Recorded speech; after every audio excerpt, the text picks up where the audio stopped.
Assalamualaikum warahmatullahi wabarakatuh. Perkenalkan, nama saya Rahmat Afriansah, mahasiswa Universitas Ranjang Kuning, Fakultas Ekonomi, Prodi Manajemen.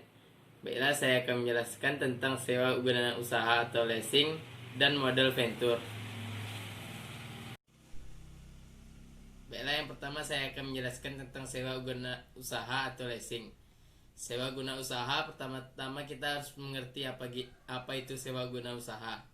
Sewa guna usaha merupakan kegiatan pembiayaan dalam bentuk penyediaan barang modal baik secara guna usaha dengan hak opsi maupun sewa guna usaha tanpa hak opsi untuk digunakan oleh lease selama jangka waktu tertentu berdasarkan pembayaran secara berkala. Pihak-pihak yang terlibat dalam sewa guna usaha pertama yaitu lessor, pihak yang memberikan jasa pembiayaan kepada pihak lease dalam bentuk barang modal. Yang kedua itu ada lease, pihak yang memperoleh pembiayaan dalam bentuk barang modal dari lessor. Yang ketiga supplier, pihak yang mengadakan atau yang menyediakan barang untuk dijual kepada lessee dengan pembayaran secara tunai oleh lessor. Yang keempat ada bank, pihak bank atau kreditor tidak terlibat secara langsung dalam kontrak tersebut, namun memegang peranan dalam hal penyediaan dana kepada lessor. Penggolongan perusahaan leasing. Yang pertama itu ada independent leasing company. Yang kedua ada captive lessor. Yang ketiga ada lease broker atau packager. Proses dalam mekanisme transaksi leasing. Leasing pada prinsipnya merupakan industri multidisiplin yang meliputi antara lain bidang perpajakan, keuangan, dan konsep akuntansi.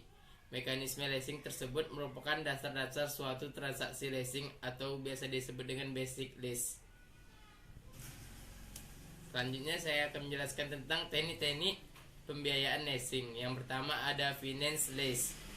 Finance lease kadang-kadang disebut full payout leasing, suatu bentuk pembiayaan dengan cara kontrak dengan lessor dan lease.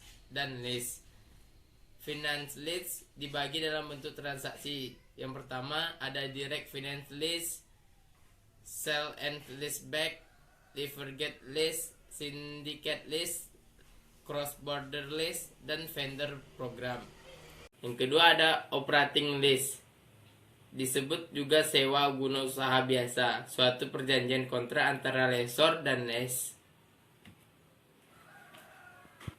Kelebihan leasing sebagai sumber pembiayaan. Yang pertama itu ada pembiayaan penuh, lebih fleksibel, sumber pembiayaan alternatif, off balance sheet, protektif inflasi, sumber pelunasan kewajiban, risiko keuangan, dan kapitalis bunga. Selanjutnya saya akan menjelaskan tentang modal venture. Sebelum mengenal modal venture, kita harus tahu apa itu modal venture.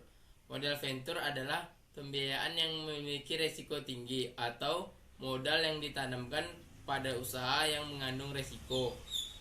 Konsep kelembagaan dan mekanisme modal venture pada prinsipnya merupakan suatu proses yang menggambarkan arus investasi yang dimulai dari masuknya pemodal, proses pembiayaan pada perusahaan pasangan usaha, sampai proses penarikan kembali penyertaan tersebut atau diinvestasi. Tujuan dan manfaat modal venture memungkinkan dan mempermudah pendirian suatu perusahaan baku, memperlancar mekanisme investasi di dalam dan luar negeri, membantu dan memperlancar pengalihan kepemilikan suatu perusahaan. Manfaat modal venture: kemungkinan berhasil usaha lebih besar, meningkatkan bankabilitas, meningkatkan kemampuan memperoleh keuntungan, dan meningkatkan likuiditas. Sumber dana modal venture yaitu ada beberapa sumber. Yang pertama itu seperti investor perorangan, investor instansi, perusahaan asuransi dan dana premium, dan perbankan dan lembaga keuangan internasional. Kunci keberhasilan modal venture yaitu keuntungan prioritas tertinggi, peraturan yang fleksibel, kualitas investasi, perusahaan model venture harus memiliki keahlian manajemen dan harus mampu menggunakan berbagai instrumen keuangan.